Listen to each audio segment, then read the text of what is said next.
Welcome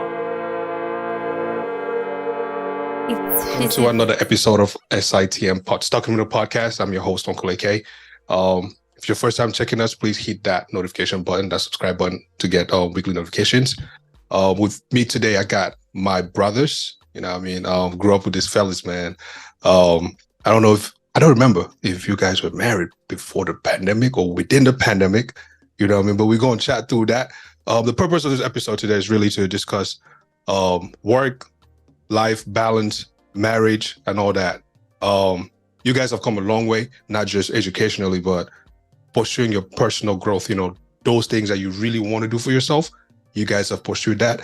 And the most beautiful part about it is both of you have kids now, sons at that. You know, you have men, have sons, wives. I want to talk to you guys about, all of that. So with no further ado, man, I'll start with Flex. Introduce yourself, man. Sure. Name is Flex Bat. Some people call me Ato ACHU. Newborn father for 2-year-old. Almost 2 years. Yeah. I mean 2 months. Like what? I was like, man, what are you talking about? That's that sleep deprivation. Hey, bro, I feel like it's been 2 years. I feel like it's been 2 years now. 2-month-old. And yeah, man, I was gonna say two years of marriage. That's what I was gonna say. Yeah. So live in Maryland, and yeah, man, happy to be here. Spill the beans on what it means to be a dad, husband, and all that good stuff. Man, appreciate you, man. Appreciate you for wanting to join us. For joining me in this conversation. Dr. Will. What's going on? What's going on, brother? My name is Will Anyu. I am a father to an exciting, rambunctious, ever-changing 2.5. Been married now for going on, just celebrating my 2-year anniversary. So we got married in the thick of things in the pandemic. So that was exciting. While writing a dissertation, while being pregnant. Well, at the time we just had Ashton. But yeah, man, I live currently in Greensboro, North Carolina. And yeah, man, just excited to talk about what it means to be a husband and a father in today's day and age. Yeah, appreciate you, man. Appreciate you, and I know you kind of downplay that thing right there, man. Say I'm Will and that. No, I know my conversation. I'm Dr. Will, so better own that. You know what I mean? Hey, you did the work, so you better let us respect you by saying Dr. Will. So that's what I'm gonna call you this entire episode. And I'm sure Flex will too. But let's start like this, right? Speak to us a little bit about, marriage. Going into it, currently in it right now, how's it been? You know what I mean? Some people say that it's not for the weak. You guys say it's the best, it's one of the best things that have happened to you guys. So let's discuss, man. How's it been? What's the journey like? You want to go first, Will? Dr. Will? Sure, I'll take a stab at it. Marriage is hard, man. Marriage is work. Marriage is tumultuous. Marriage, if I had to sum it up, is choosing your person each and every day, right? Oftentimes we don't think about that. And I think, for so many of us, we grew up, like most African kids, like we grew up like fearing our parents, but like also idolizing our parents, right? And so like we saw their marriages and we had this idea of what we thought they were. But the older we get, things unravel, right? You find out that this might have happened or that might have happened or this person might have did this. And it's like, wait, why would you, like, how could you betray? And, like being with my wife now, she's honestly my best friend, like one of the most like magnificent and influential people I've ever met. But like we have our back and forth, right? We have days where we don't necessarily like each other. We have days where it's like, yeah, you cool and all, but then we also have some days I'm like, I cannot imagine my life without you, right? And I think like that's that piece when I say you have to choose your person each and every day, because it really boils down to that. And I think, and I know we're gonna get to this, but being a father has enabled me to love my wife more. But I say that with a caveat, right? Because I think so often, people think that, oh, let's just bring kids in because kids can actually, and this is unpopular comment, but kids can destroy marriage. Right? And I remember specifically the first 2 weeks after we brought Ashton home. Granted, we were in the middle of a pandemic. You know, people didn't know right from left to right, and there was a lot of things going on. But like, we were in a situation where we were both very new parents. We couldn't really have support there because there was a whole pandemic going on, and we were trying to figure it out.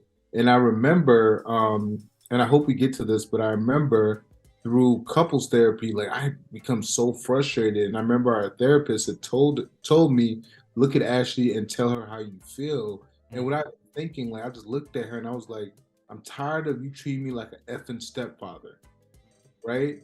And for me, it was one of those, like, it was all these emotions that I bottled up.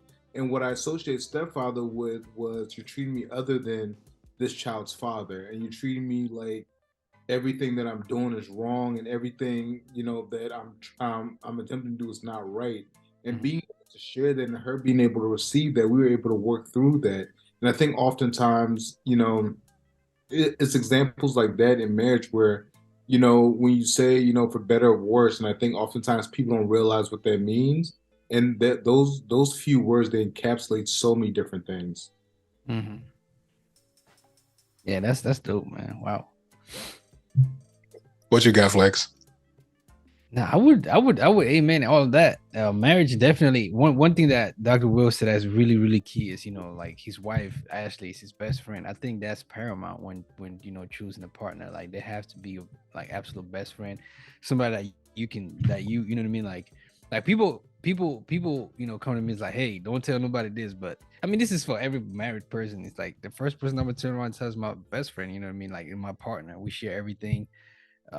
But it's also very tough. Like marriage is hard, but it's like one of them, like I know things are gonna be all right hard, because in choosing that person that you have to wake up every day and choose them. You got to pick somebody that complements it's a complementarianism relationship, in the sense that like I have a lot of weak points and my wife has a lot of she balances that out, and she has a lot of weak points that I balance those out. And I think one thing that makes our marriage works a lot is we be on joke time a lot. So like we just found something that we enjoy, and we hone into it in terms of like we roast each other a lot, like we and only the way us two can do, and in the comfort of our home, and in those laughs is therapeutic. You know what I mean? It's also like a space to be vulnerable, like a safe space. Like sometimes there's some truth in it, and we laugh at each other's pain. But marriage is also, it's also like one of those relationships that shows you who you are. It's like a mirror, shows you who you are. Like no other thing, you know what I mean? It's kind of like every day or every week or every month, you learn something new that you got to grow from or grow towards. And that's one of the most beautiful things about marriage, is that he challenges you to grow.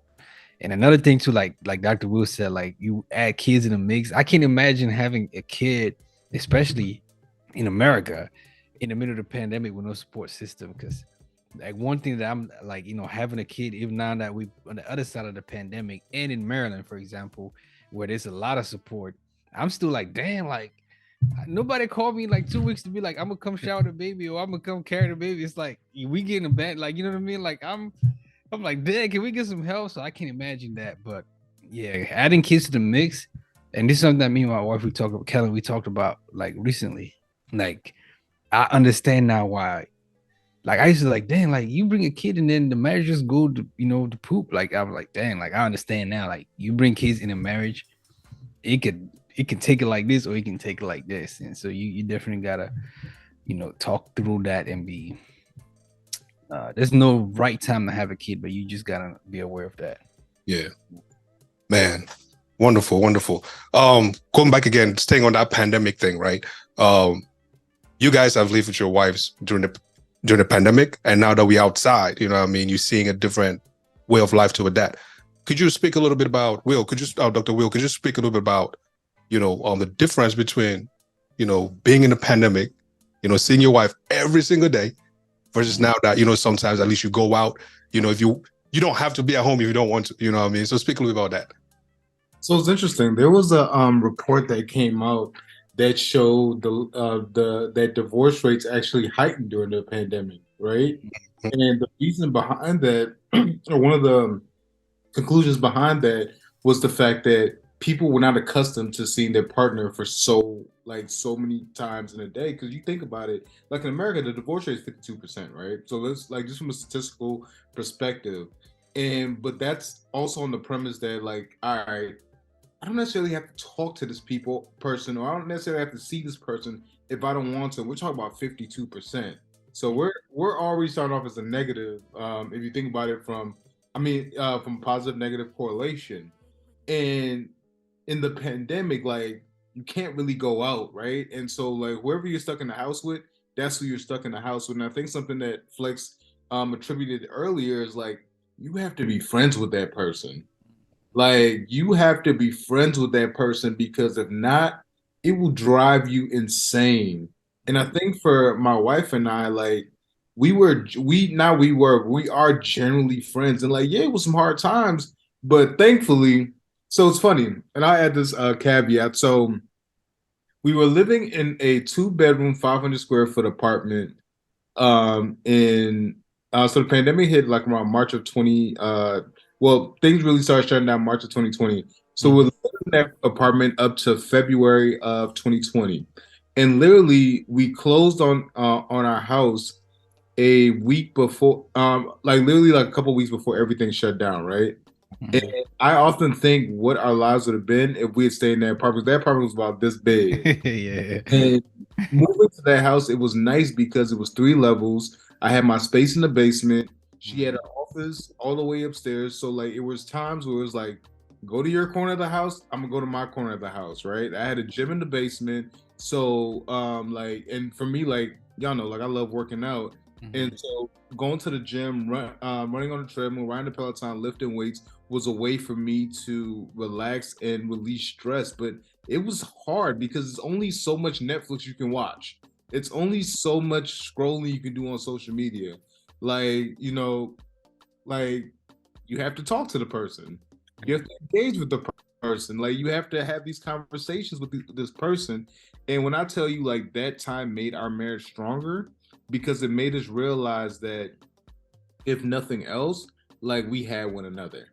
Like, if nothing else, like we had that time to be together. And even during that time, like I mentioned earlier, we had some tumultuous times. So, like our therapist, like we would have those conversations. She would tell us about like different activities to do with one another, like different at-home date nights. And so it allowed you to get very creative, but it also allowed you to like build that foundation, right? Like when you're building a house, you don't just start from the ground, from the bare ground and start building up. No, you dig into the ground, you build your foundation, and then you build your house so your house can be steady. And so for me, like that was such an important point, and just the fact that I like that person, because if you don't, it's tough. Yeah, my supervisor right now, and I don't care if he watches this. He calls his wife his roommate now. Like they're on the brink of divorce. You know what I mean? They got 2 kids, and like when he talks about his wife, current wife, and they're on the brink of divorce. It's like my roommate asked me to go on a lunch date with her on Saturday, and I didn't want to go because I was like, "What am I gonna talk to her about?" You know what I mean? So that's he gets to that point. You calling your wife your roommate because you just don't want to acknowledge that that part. So marriage is great, but it can also get to that point. So that's the sad reality about it, and there's more divorces than successful marriages in America, sadly. Yeah, fortunately. But what are some challenges that you guys faced, right, as new parents, as new fathers, and husband at that too? What are some challenges going from your, that dating state or single state, and then going into marriage? You know what I mean? Because Flex, for example, your story scares me, man. Like you just woke up one day, and I'm like, what the heck just happened? Like, guy, like I mean, like it didn't take long for you to say, oh no, this one I'm gonna get married to. You know what I mean? It didn't take long like some other people. So what are some struggles, some challenges that you face, going from, your single state to dating and then getting married and then now, being first fathers and, not just fathers, but fathers to sons at that? In terms of marriage, like people might call cap in the comment section or whatever. We haven't faced like challenges yet that I can be like, dang, like it's like it can be like slight disagreements here and there that normal men and women have. Like for example, we were going on a 4th of July cookout yesterday, and having a baby. It's like, okay, we got the baby ready. I'm ready. And I'm out the door because that's just what I'm used to. I hate being late, and she's still on the makeup time. And I'm in the car. I gotta drive around in circles because the baby sleeps. When you drive, you can't be in the car. It's hot. He's crying. I gotta drive around in circles for 30 minutes while she, finishing her makeup, and she get in the car. It's like, wow. I said, don't go in the car yet. So this, petty little stuff like that. But like in terms of challenges, for me, it's different. Like with having a baby for me is, and this is a lot, like 1% of the population gonna encounter this, and not a lot of people know I had rotator cuff surgery. So a lot of the work in terms of taking care of our son has been on my wife, and she's been incredible. I even wrote about it on the blog.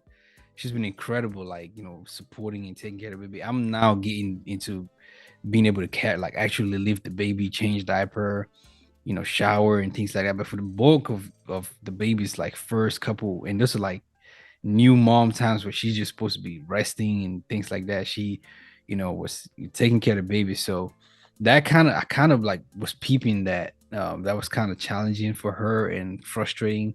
So I just being there with one hand, running, grab the milk, things like that. But it was challenging, and I could sense that. So just walking through that was kind of tough, but we're on the other side. I think we're on the other side of that now, where I'm more helpful in terms of picking up the baby, rocking him to sleep, and if baby's crying in the middle of the night, I wake up, change him, and she feed him, I rock him back to sleep, things like that. But yeah, man. But you brought up a point in terms of like I found, because for me, a lot of people from the outside might looking and say, dang, it happened fast, but they don't know that this is somebody I've known for almost 13 years. Like we went to the same college, we were friends, had the same friend group, and we just were like good friends. And then she went in law school, I did my thing, she came back from law school, we reconnected, and I was like, man, like she has family values, like she a lot of stuff that I'm into and look for in a woman, can cook like a mug, you know what I mean, like I ain't never gonna starve ever. Loves to laugh.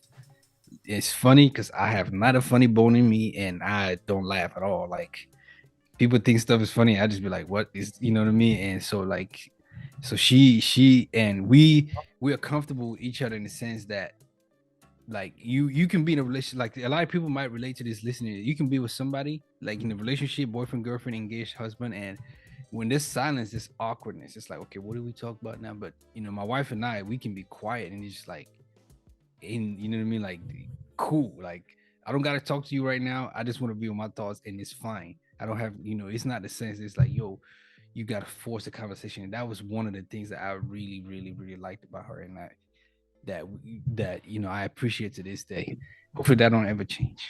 There's beauty there is beauty in silence, like when it's empirical, if you can understand somebody just by thoughts, without saying a word. Like that's really deep. But Will, Dr. Will, you mentioned therapy, and I know Flex, I don't know if you will have something to add to this later, but Dr. Will, therapy, and patience at that, right? Speak about patience and tying therapy to that. How has patience, right, played a role in your marriage? Got it. Can I actually touch on the last question before we get to this? Sure. Yeah, go ahead. So it's funny because when you asked the question, the first thing that came to mind was the first time we flew with Ashton, right? And Ashton and I make the joke that single people have no clue what it takes to get out the house. Right? And like for parents, like that's a touchy subject because so many different parts. Like it's funny because it's like when you're just, and when I say single people, I mean us, people that are together with no kids, right? And because like when you're ready to go, like yeah, your wife might be stressing you out, like taking forever to do her makeup, get dressed, whoop-de-whoop. But it's like you don't really have to, like that's her thing, right? Like she's gonna get done when she gets done, and y'all gonna go. When you're when you have a baby, or you have, like, it's a little bit better than having a toddler.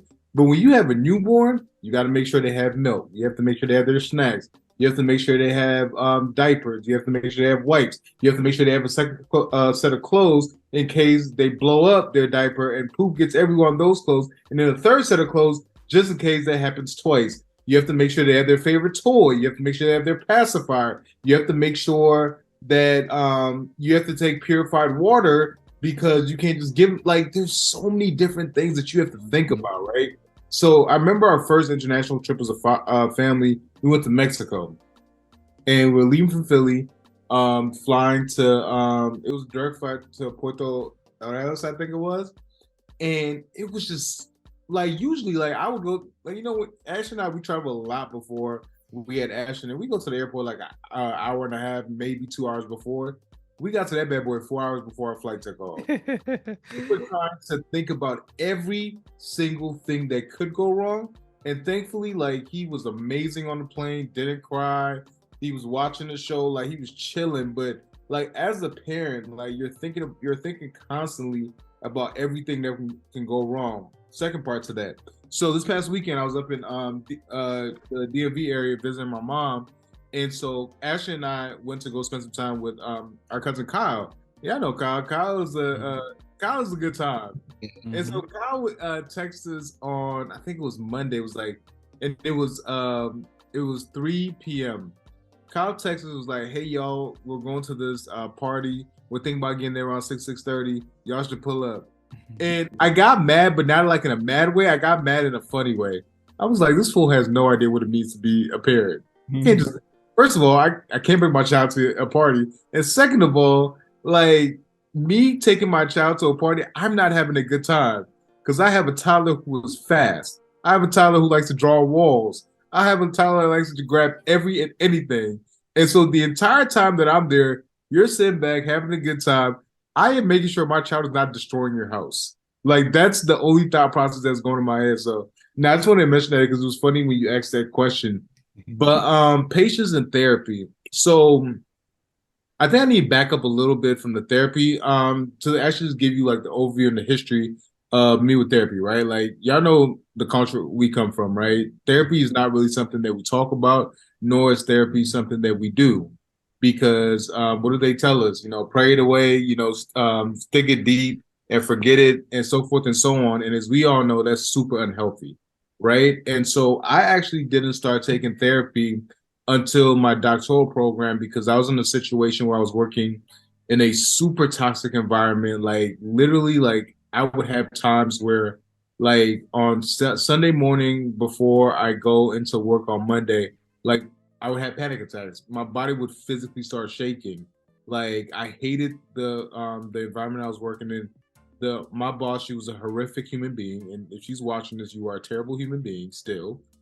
But it was one of those situations where, like, I didn't have an outlet, and somebody told me you should try therapy, and I was at my breaking point, and I was like, you know what? I might not believe in this, but let me try it out and see if it'll help. Because at this point, nothing was helping, and when I tell you, it truly changed my life in so many different ways. And it made me realize that it's not about how strong you are. It's not about how secure you are. It's not about, all these innate things that we tell ourselves. Sometimes we just need somebody that does not know us, that does not know our personal situation to help talk out our issues, like in the most simplistic form, right? And I think that's so important because it allows us to have that engagement where you can like think back on certain moments. I'm sure there are things that we've all battled with that we think back and we're like, And I think one of the biggest things that I received from therapy, specifically from couples therapy, because after that first experience with therapy, like I was sold. Like I'm a believer. Anybody that knows me well, they will tell you that I'm the biggest advocate for therapy. After that first bout with it, like I realized that, oh yeah, this is something that can be very instrumental. Like as I mentioned earlier, like 2 weeks in to having Ashton home, and my wife had a difficult pregnancy because there's already like things incorporated with that. Like we got a couples therapist together because like we were listening to rebuttal and not listening to understand. Right. And I think that's something that's so important. So I just want to break that down a little bit. So often when we're having conversations and conversations are in the heat of the moment, we don't listen to understand what the other person is saying. Mm-hmm. We listen to see where they're at fault. And then as soon as we see that, attack that that space, right? And one of the things that therapy taught us was listen to what they're actually saying. Don't listen to it from your perspective. Listen to it from their perspective. And Reflex mentioned this earlier, but wives and mothers do so much work that as fathers we can't even comprehend.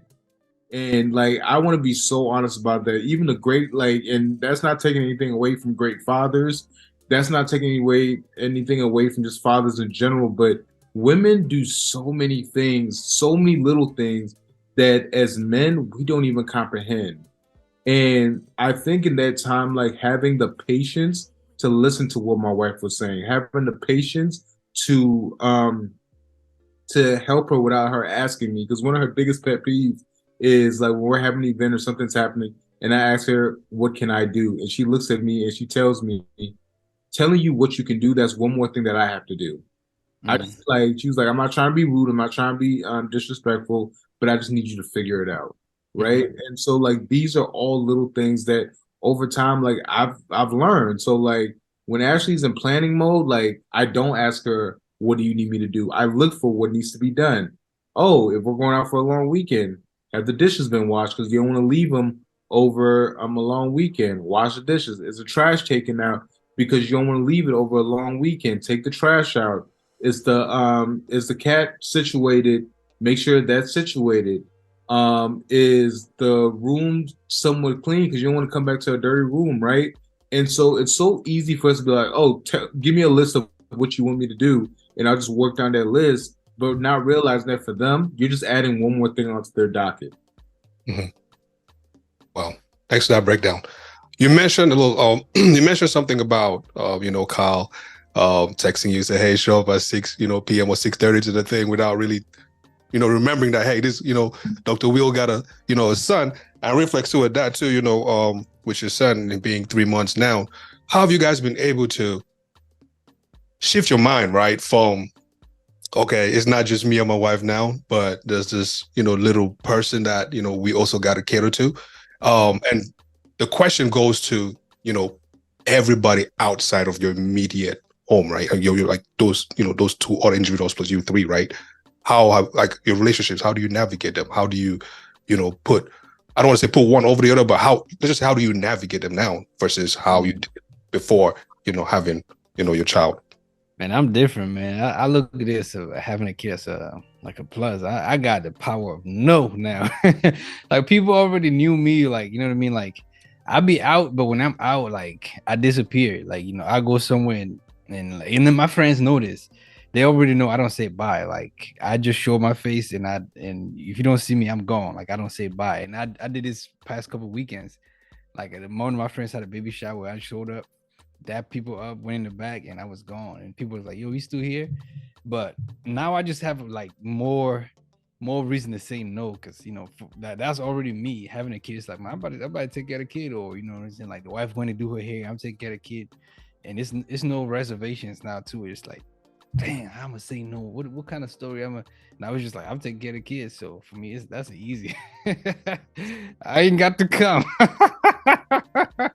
I'm home. Oh, Dr. Will, what about you? So there's a scripture, and I'm gonna try not to butcher it. So Reflex, I'm gonna lean on you a little bit on this one. There's a scripture that says, "A man leaves his home, finds a wife, and creates a family there." I think that speaks so much volumes, because I remember when Ashton was first born, and my mom and I were having a conversation, and I mentioned that, oh, well, I have two major priorities. I have my wife and my son, and her response was, "What about me?" And my response was, "What about you?" And not saying it in a disrespectful way, but it's just like, yo, you're not my responsibility. Right?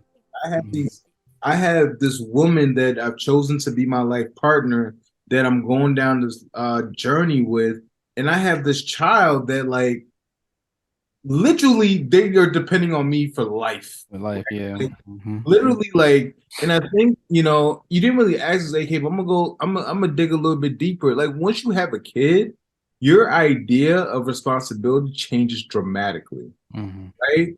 Because like prior to having a kid, like me and Ashley were kind of like we were going out every other weekend, sometimes 3 times a week. Like at the time I was in grad school, I was running this organization at Penn that literally they gave me like almost $250,000 to throw parties. And I hit it up like, yo, babe, we going here on Thursday, here on Friday, and here on Saturday. So that was our life. But then once we had a child, so many things started changing, right? Like I mentioned, I live in Greensboro, North Carolina now. We were previously in Philadelphia. And, like through the pandemic, like, I mean, Philly's always had dangerous aspects of the city, but like as a parent, you start thinking different, right? So, like, I'm running one day and like I hear gunshots, and the first thing that comes to my mind is like, what if one of those stray bullets goes through my window and hits my kid, right? Or, like, like I've been blessed enough to gain all these different levels of education, had these different opportunities, and now I'm in a place where I can set my child up in a way that I wasn't able to be set up, right? And that's no shade toward my mother, because she did her thing, she worked hard, she did the best she could, right? But like for Ashton, like 3 months in, Ashton had a 529 plan, because I'm like, I know college tuition is crazy expensive. We gonna start now. Like, I opened Ashton a UGMA account because I'm like, I want to make sure that my kid like has X amount of dollars when he turns a certain age. I bought a house off the precipice that when my child graduates from college, like this is gonna be his first property, right? So like you start thinking about things in a futuristic way opposed to just thinking about yourself.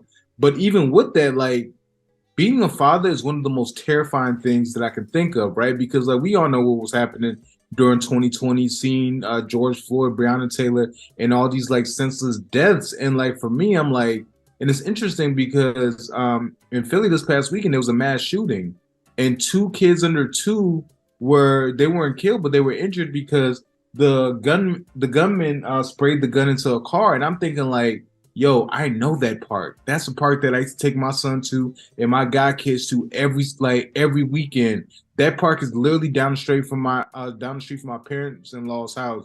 What if my mother-in-law was just walking with Ashton like she usually did, and there was a gunman out, and he started shooting gunwoman out, started shooting and kills my like.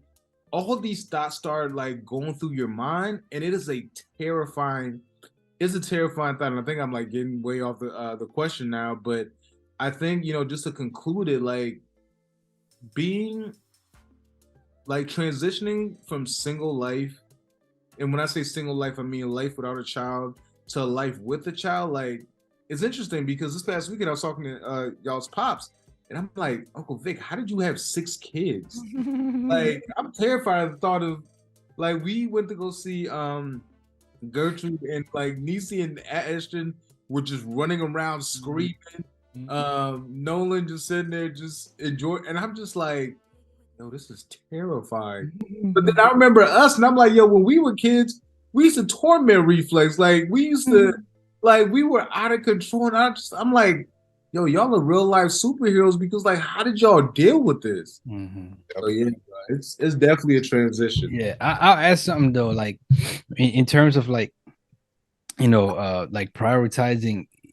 I don't want people to come away from this thinking like, you know what I mean, like the kid is like the end all be all. Yeah, they are, because they, like Dr. Will said, they life literally depends on you. But like my wife still comes number one, over my kid. Like, and this is one thing too. It's like if we have a chance to go out, like yesterday, 4th of July, for example, if we have a chance to go out to a cookout, and we haven't been out on a date night in a while, and we have a babysitter, I will go on a date night, you know what I mean? Because there's the aspect of continuing to date your wife, and even like our pops having 6 kids. Like if we end up, it ain't gonna happen, but if we end up having 6 kids, like I'm gonna make sure, like, priority number 1 is my wife, you know what I mean? Like, and like Dr. Will is doing all the right things, like, what I'm saying, making sure that the kid is taken care of financially.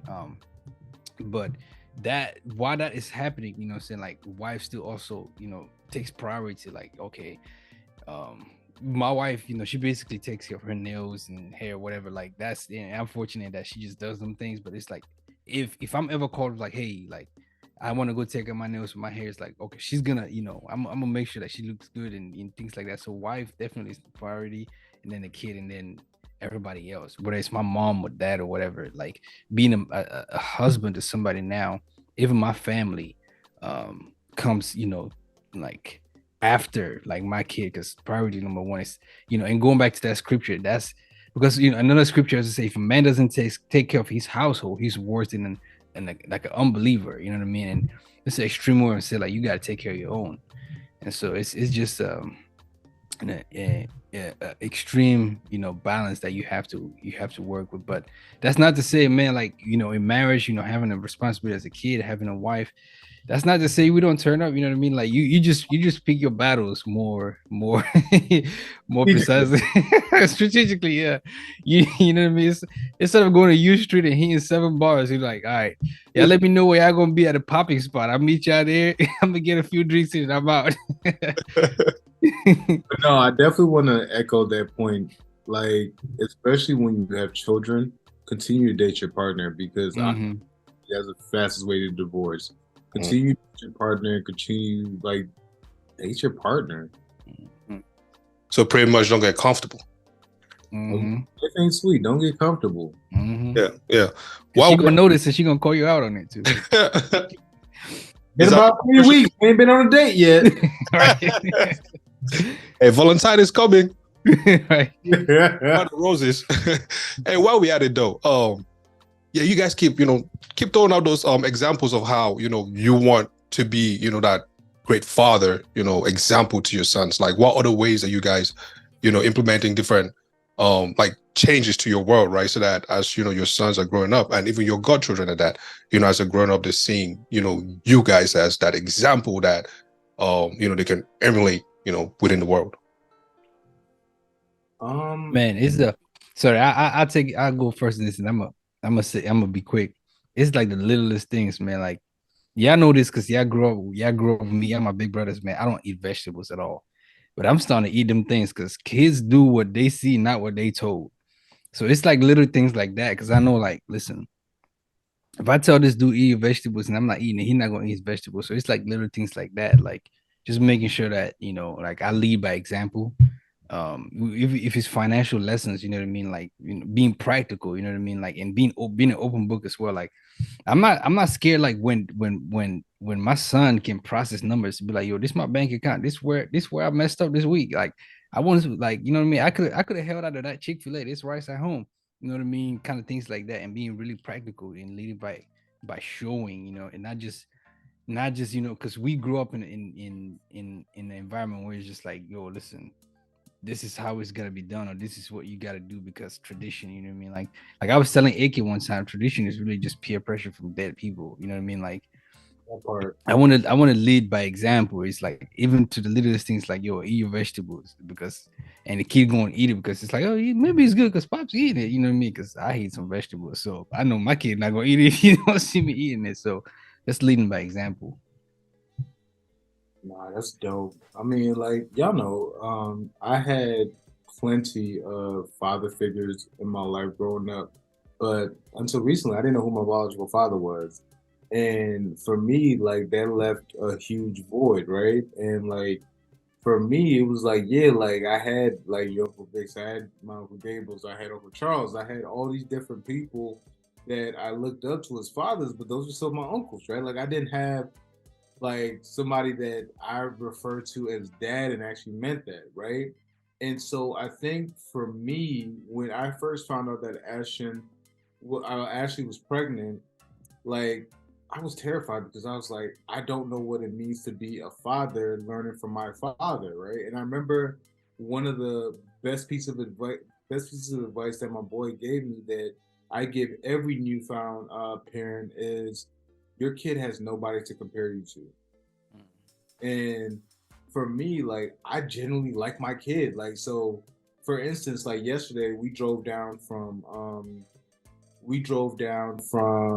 the DMV back to Greensboro, and when we got down here, like he'd been in the car for 4.5 hours. Yeah, my wife and I, we were both tired, and we could just been like, oh, we about to get in the house. He can just run around and do his thing, and we can just relax. But we were like, no, we're gonna take him to the pool because Ashton loves water. He loves to swim.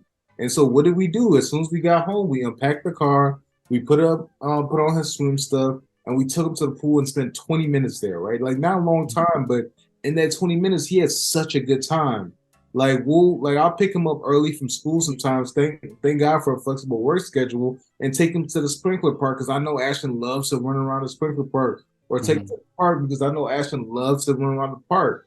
And like I think to the point that Reflex made is like the things that I'm doing now, I need to make sure that I'm showing like I'm being a role model for my child, right? Because like the bond that sons and fathers have, like that's something that's like we rank bonds like that's one of the strongest bonds, right? So like I'm making sure that I am bettering myself because I want to make sure that my son sees me as an example that when he comes of age, like he's doing certain things. Like similar with you, Reflex, like during the pandemic, we had our little cousin Sharon staying with us because she came to stay with us from Berea. Mm-hmm. The only thing about Sharon can make a 5 course meal out of 2 loaves of bread and a piece of fish. Like this girl is amazing in the kitchen. And Sharon was making everything from scratch. And sooner than later, like me and my baby, we blew up. Ashley had a Right. reason to blow up. She was holding the child. Me, I was just getting big to get big. And I got to the point where I was almost 300 pounds. And like I was walking up the stairs, knees hurting. I had to go to physical therapy. They didn't put cords. And like I remember my best friend Daryl one time, he was like, "Bro, you don't need no cortisol. You just fat. Lose the weight." And it was funny, but it was a retrospective because I had to ask myself, like, yo, you're about to have a kid. And if your kid is anything like you, that's going to be an energetic kid. So, like, you need to be able to keep up with them. You need to run with them. You need to be able to play sports with them. And that made me get in shape. That made me fix up my diet. That made me, instead of drinking, like, having that one glass of whiskey a night to go to sleep, like it was like, all right, maybe I can just drink on Saturdays and that's it, right? That made me like, all right, let me portion my food, let me exercise more, and it changed my mode of thinking because it made me realize that I need to make sure that I'm here for this little person because I've seen what happens to children who don't grow up with their fathers. I've seen what happens to black sons that don't grow up with their black fathers, and I'd be damned if I allow that to happen to my son. Yeah, absolutely. Hey, while we at it again, man, like since we keep building on our sons, what are your dreams and hopes for your sons, as they grow up? And Mbappe, I'm trying to raise Mbappe, man. I already got the soccer balls, you know what I'm saying, the little goalie net. I'm just waiting to when he start walking, taking him to the park, man. We're gonna start kicking his balls around. Like, I'm kidding. Oh man, I just just somebody who can be like, man, my pops and mom, you know what I mean, like were there, they gave it their all, and just take advantage of the resources that they're and opportunities that we're striving right now to give them, like whatever they want to do, whatever they want to be, you know what I mean, like just take advantage of it, because if you don't like that, that will be the ultimate slap, like not taking it back, because this is things that being in America and that we are learning and trying to implement, you know what I mean, like somebody not taking advantage of it, it's like, dang. So that's just my ultimate wish. It's like, okay, I don't, whatever you want to do, just be successful in it, but take advantage of the resources that we're working hard to put in place right now. And that's one thing that me personally, I pride myself in, is being resourceful. Like I'm in group chats with my friends. If somebody asks a question, like I'm one of the people who's like, I'm gonna do the research and figure it out, even at work, you know what I mean? Like, because I one of my big things is resources. How can I use what is available to make what is not available? And so I just want my son or daughter to take advantage of the resources, because that's why we older. That's why we brought you into the world, even though you didn't ask to be brought. Yeah, man. I would just add to that. I just want my kid to be happy. When it boils down to it, like if you asked me this question before he was born, I would have gave you a whole laundry list of, oh, I need him to accomplish this. And it's like, nah, like I want him to be happy, and in that happiness finds finding success, right? And I'll just elaborate a little bit on that. I think, one thing that all three of us share is our parents came to this country without much, right? And so they did the best they could, but we've had to grind and we've had to hustle to get to where we're at now. Like I just think about the simple fact that all three of us on this call right now are homeowners. Like home ownership is a very rare thing, especially for Black men, right? Like that's a major accomplishment just in itself. But I'll add more to that. Like, you know, Reflex, your son, my son, aka future children speaking into existence, they're gonna have resources that we cannot have imagined when we were growing up, right? Like Ashley and I often make the joke that like, yo, if Ashton wants to attend an Ivy League institution, like his dad has a doctoral degree from there. He's a legacy. It makes it that much easier for him. If Ashton decides that he wants to be a lawyer, call up Uncle Ryan. I want to be a dentist, call up Auntie Tommy. I want to be an architect, call up Uncle Matt. I want to be a physical therapist, call up Auntie Dorian. If I want to be in real estate, call up Uncle Reedy. If I want to be a rocket scientist, call up Uncle Justin. The fact that we have so many people that are doing so many phenomenal, crazy, amazing, revolutionary things that like we can even fathom while we were kids, and literally all our children have to do is pick up a phone and make a phone call. A phone call that for us would have meant meeting this person, interning for X amount of time to get this recommendation letter, to go to this school, to potentially be connected to this person, to finally meet this other person, right? Whereas now they literally picking up a phone or shooting a text, like, yo, can I talk to you? Yo, can I come intern for your company or come intern at your job over the summer? Like, our kids are going to be availed to so many different opportunities that we weren't allowed to.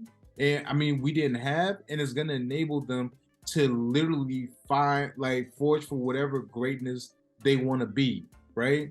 And I think, like, honestly, that's one of the biggest reasons why we do everything we do, is because, and I think one of my old pastors, he said something that I thought was so paramount. He said, my children should never start at where I started. My children should start at my shoulders and keep on moving up. And when I think about my son, like that's the mind frame that I'm in. Like, I'm working as hard as I'm working so Ashton can start at my shoulders and work his way up. I think about somebody like Bronny James. Is Bronny James like the most spectacular basketball player to ever play? No, his dad probably is. But his dad worked as hard as he did to give Bronny and to give Bryce those opportunities for Bronny to get that exposure. And not saying the kid ain't good, because the kid's actually mad talented, but could he have got to USC without his dad's fame? Who knows? Like, his dad has made the claim that, you know, one of my biggest goals is to play on the same NBA team with my son. Let's be real. LeBron James is a walking bucket. He is a franchise player on any team you put him on. You really think come 2024 come the 2024 draft, ain't no team about to pick up a son? Like, how many players in the league can say that right now, right? And you can attest that to, well, is he actually good enough for, and we can go back and forth all day, every day, but his father put in the work to put him in position to be in that place. Wonderful, wonderful. Man, I can't, let you guys go without asking this question, because as you guys are speaking and I'm thinking back, coming here, right? And not just coming here, but our parents, sometimes, and I don't know about your Reflex, because, you don't really do the partying thing, but Dr. Will, going out at night, sometimes, our parents might probably have sleepless nights, wondering, hey, where's this kid? I read my Bible with the Bible study at night. This guy. all right. But now, we're in America, right? We're in America, and as Black men, not just men, Black men at that, setting foot in some places is still kind of shaky. You still, your chest still, beats, but then you have to remind yourself, hey, it's 2023, goddammit. You know what I mean? Like, what's this? As your sons grow up, and you see, you mentioned George Floyd and all these different things, incidents that occurred in America, as your sons grow up, with your, the fear that I have in you right now, how are you preparing yourself, for those days when, they'll start setting foot outside the house by themselves? how are you preparing yourself, mentally, spiritually, physically, things like that. Yeah. First, you want to go? Yeah, man. Yeah, like yesterday we were baiting my son, and I held him up. I was like, dang, I'm gonna have to talk with this dude. You know what I mean? Like he just hit me. I was like, I'm gonna have to talk with you someday, because America, who knows? Like you already 2 months. Feel like we just brought you home from the hospital. Next thing you know, you're gonna be walking. Next thing you know, you're in kindergarten. Next thing you know, middle school. Oh, I want a car, and can I go hang out at such and such house? We hear stories where kids hanging out, go knocking the wrong door, and things happen. So it's like, man, like a lot can happen in this country. If I had it my way, I'd move to Rwanda. Like that's like my ultimate dream. I want to move. There's 2 countries in the world I want to move to right now. If I had the bread, Rwanda, Kenya, I would be there. You know what I mean? But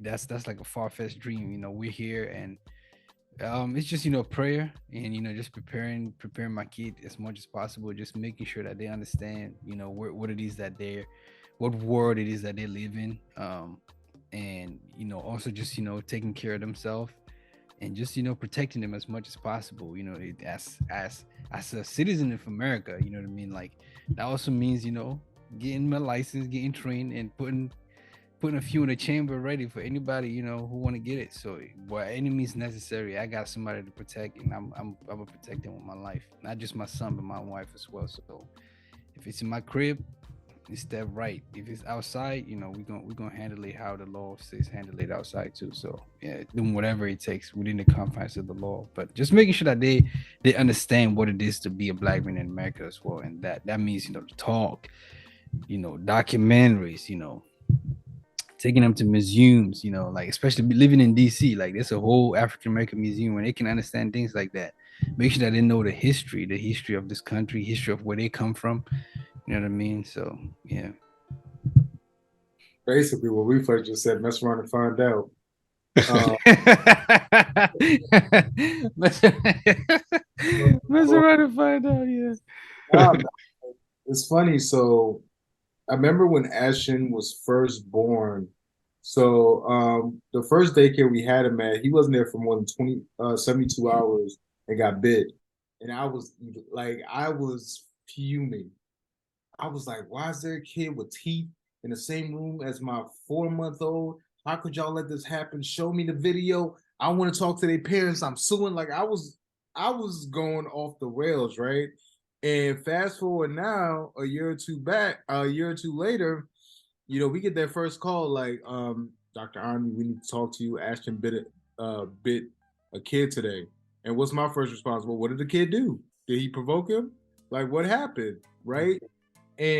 But even in that moment, like I remember the teacher saying something and it bothered me so much. She was like, well, we expect this. They're kids. This thing happens. And I'm like, at what point do they move from being kids to being adults, right? Because we talk about Black boys here, and we live in a country and we live in a space where the Black body has been demonized for so many years, and Black boys have been like teenagers have been tried as adults and so forth and so on. So for me, like that's a terrifying feeling, right? And so I think often about the ideology, like to Reflex's point, like educating my kid, like I'm going to have the talk with them, and I'm not talking about the sex talk. I'm talking about the police talk a lot earlier than honestly I frankly want to. I'm gonna have to, show him some dark areas around this country and like show him that everybody that smiles in your face does not want your best interests at heart. I'm gonna have to have some very tough conversations with them at an age that most other fathers from other ethnic backgrounds don't even have to think about, right? Because we live in a state where this is something that we constantly think about. And Reflex, to your point about moving, one of the things that Ashley and I have said, breaking news, we're planning on moving out the country the next couple of years, at least for a couple of years. We talked about Portugal. We talked about different parts in Africa because I want my son to have a worldview. Mm-hmm. Yes, we came to this country. This country has offered us like an enormous amount of opportunities, but I don't want my son to just have an American view, especially with everything that's going on now politically with the Don't Say Gay bill or all these different aspects of things that are fighting against diversity, equity, and inclusion. Somebody that works in DEI, like our civil liberties are literally being attacked. The Supreme Court just struck down affirmative action. Like they just struck down student loan relief, and so like it's funny. I was having a conversation with a friend the other day. I'm like, are we living in 2023 or are we living in 1973? Mm-hmm. Because like history is and you know there's so many reasons why these are coming up, and I could throw out the statistics all day every day, but as a father to a black son, we have to we are taking on a mantle that none of us signed up for. But in order to ensure that our children are successful, in order to ensure that our children are as safe as they possibly can be, we have to do things that we never thought we would have to. Mm-hmm. Man, real quick, just probably a word or two. What are some things that you're most what is one or two things that you're most grateful for as a husband, a father, and a man, a black man? Yeah, man. First and foremost, just this house, man, to put my wife and kid under. My wife, shout out to wifey Kellen. You're awesome, man, and you support our family, and you go above and beyond. Just grateful for my wife, grateful for this house. Just we call home, somewhere we can just strategize, mobilize, strategize, and execute. So those are the two things that I'm grateful for right now that I can think of. Yeah, man. Dr. Will? I'm grateful for God, man. I'm not the most religious person, but I view myself as spiritual, and I believe that I have accomplished a lot of things in a lot shorter time frame than most, and none of it would have been possible without God. Secondly, I'm grateful for my wife and my son. Ashley is by far the most phenomenal human being I've ever met. She get on my last nerve sometimes. I can't do life without her. And my son Ashton, like seeing somebody that basically looks exactly like you doing, like it's so funny because sometimes he does things and I want to get mad, but I'm like, oh, I used to do that. It's crazy. Or like he has, like y'all know me, like I have overactive tear ducts, so sometimes it looks like I'm crying, but tears just rolling down my eyes. I don't even realize it. He does the same thing. And like for me, like it sounds like something so trivial, but like it's so cool to me, right? And like being able to raise this young man, or like just seeing his excitement, like when I pick him up from daycare, like today, I went to pick him up and like he was reading a book. As soon as he saw me, he dropped the book, he darted over, he started jumping and started like smiling, like, and for me, like that brings me so much joy. Like you can have the parties, you can have the good times, you can have all that. Like just spending time with my wife and my son brings me so much joy. And I think the last part to your question, man, like I am thankful to be a black man that can serve as an example for those who didn't have someone in their life that could serve as an example. Yeah, that's word. That's talk. All right, man. Conclusions, man. What's something that we haven't covered that you guys would like for the people to know? That you probably wanted to mention within this conversation. Man, I would say when your wife said, "Hey, I give you an hour, you better come down and help me put this kid to bed," you listen. That's my cue, y'all. But now, in all seriousness, I would say, like pursue marriage for the young man who's courting, dating somebody right now. Like, you know what I mean? Like, there's no with marriage. I can argue that it's a right time. Financially, like this an old saying that finance before romance. That's very true. Like sometimes you just gotta be like, listen, shorty, let me get my money right. Because with that also comes, the ability to take care of a kid when a kid does come. But if you're married and you're watching this thing, you're like, dang, like we've been talking about, having a baby, or if not, like there's never gonna be a right time to have a kid. Finances away, like emotionally, spiritually. Like, yeah, some people are crazy. Like some people should not have kids, but if your head is in the right place, there ain't never gonna be a right time. So if you think about it and talking about it with your significant other, then go for it. So I'm gonna push back a little bit on what some of you just said, Reef. Like, I don't believe that financially you need to be where you want to be in order to get married. The kid part, absolutely, because daycare is another mortgage. But marriage wise, and I'll say this because I used to be very much on the same tip of like, oh, I need to earn X amount to be able to get married and be secured. But one thing that a really good friend challenged me on is like, all right, let's say you're making 100,000, that's your number, and you lose that job. Now, what, you gonna divorce your wife and tell her that, well, we can't get remarried until I get back to this point? And so I think, marriage, number one, is not for everyone. Number two, marriage is work. Number three, marriage is a great time. And number four, marriage is beautiful, right? Like, it's one of those things that, like, again, and I go back to how we started this, marriage is choosing your person each and every day and like being distinct in that choice. And like just making the decision to bring a child into this world it's one of the most important decisions that you're ever going to make, because in America we have this notion of saying, oh well, we have this responsibility for 18 years. Y'all know we West African, you have this responsibility until the day you die. Yeah. And so like making that decision to bring a child into this world, one, they didn't ask to be here, right? But it is our responsibility to give them the best possible experience that they can. And lastly, the last thing I just want to leave off on, we've been like talking about a lot of serious issues. Marriage is fun, y'all. Like, ain't nothing like going out with your wife. And like one of our favorite pastimes my wife and I like to do, we like to people watch, right? Like we'll go out to a bar or something and see like a couple and like play a game like, oh, what number date you think this is? Oh, you definitely ain't into her. Like, just make things fun. And like make things enjoyable, because this is somebody that you've chosen to spend your life with.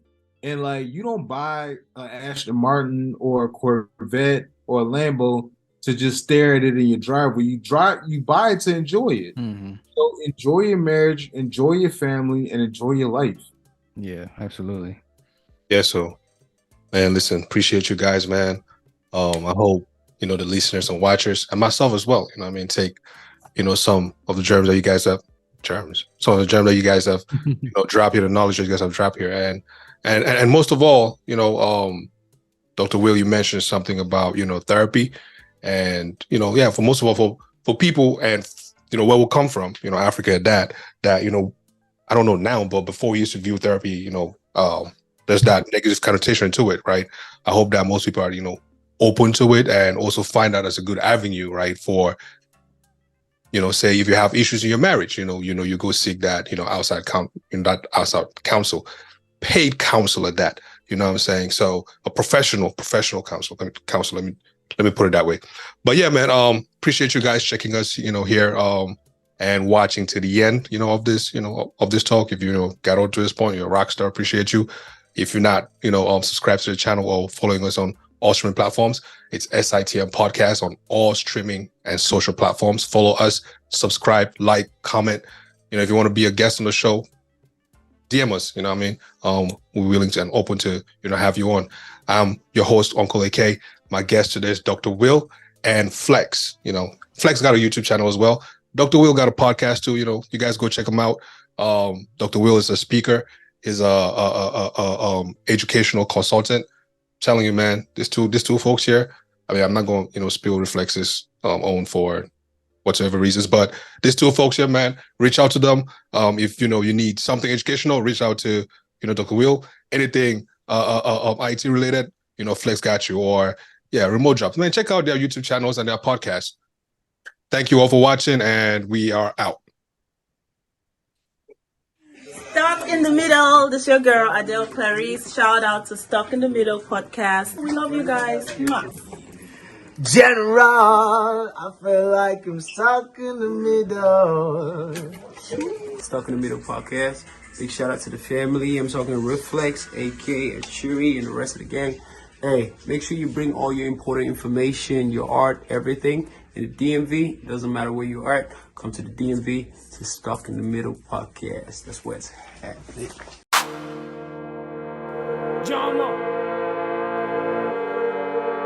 It's Fizzy Bits.